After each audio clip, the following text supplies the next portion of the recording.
Describe him to me.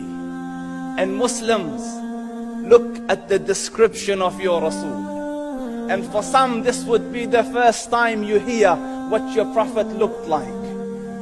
I saw a man of striking appearance. ظاهر الوضاء أبلج الوجه, radiant face, حسن الخلق, beautifully created.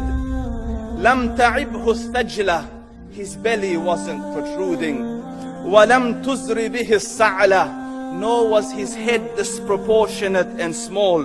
وسيم قسيم, proportionate and delicate, finely made, a specimen of a creation. في عينيه دعج, in his eyes there was a contrast. The dark was immensely dark, the white was excessively white. وفي أشفاره وطف, and his eyelashes were long. وفي صوته صهل, and in his voice was a natural echo. وفي عنقه سطع, and his neck was elegantly long. وفي لحيته كثاثة, his beard was full and thick. أزج أقرن, his eyebrows were arched, but they were not joined. It was separated. In Samat فعليه الوقار, when he was silent, dignity covered him. وإن تكلم سماه وعلاه البهاء, and when he spoke, it was audible and clear, almost commanding and overtaking. أجمل الناس وأبهاهم من بعيد, from afar the most striking and outstanding in appearance. وأحسنهم وأجملهم من قريب, and when he came near, the best of them and the most handsome of them in closeness. حلو المنطق, such an exalted and sweet level of logic. Like when he used to speak, it was so coherently logical, it was smooth and easy to understand.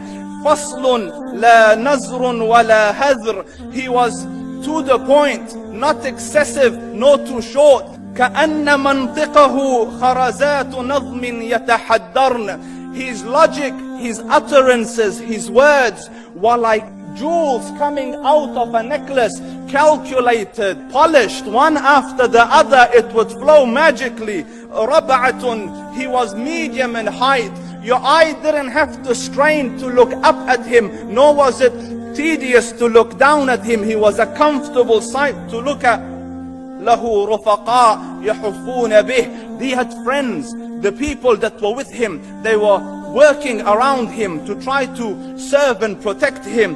إن قال سمعوا لقوله, when he used to say something, they used to hearken to what he used to say. وإن أمر تبادروا إلى أمره, when he commanded, they used to compete to fulfill the command.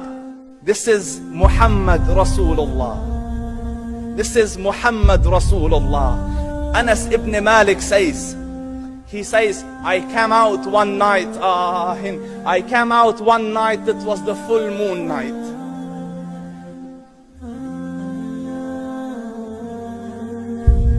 And I looked at the moon, and in the desert, understand, the moon is an awesome sight. It is smooth, it is radiant, it is clear, it is gentle compared to the scorching sun at which they are used to. So the moon was the epitome of beauty. So he says, I came out at a full moon night and I looked at the moon and I saw it beautiful, handsome. So I said, let me go see if the moon is more handsome or my Prophet is more handsome. Let me see if that is more beautiful or the Prophet is more beautiful. So I went and I saw him standing afar. So I looked at his face, and I looked at the moon, and I looked at his face, and I looked at the moon, and I looked at his face, and I looked at the moon, and he said, Wallahi, he was more handsome than the moon in its entirety. That is just the look of your Rasul. Aisha radiyallahu anha says, I was sewing with the needle. My needle dropped in the dark. I couldn't find it. I said, Ya Rasul, I can't find it. He moved his face close, and I swear, out of the radiance of his face, I found my needle. And the Prophet sallallahu alaihi wasallam was mind-bogglingly handsome, but his handsomeness was covered with waqar and jalal and hayba. The Sahaba say, when we used to sit at his feet, two feelings conflicting would come on the heart. The first one, you wanted to look at him. You wanted to behold the majesty of his face. And when you wanted to look up, shyness used to overtake you, so you used to look down. Amr ibn al-As says, I sat with him many times, but if you ask me to describe his face, I can't describe it. I wouldn't be able to look up to him ijlalan wa ta'ziman. I couldn't look up at him. And that is why he didn't have the problems that Yusuf alayhi salam had. Because it was difficult to penetrate the awe and the splendor of the Rasul.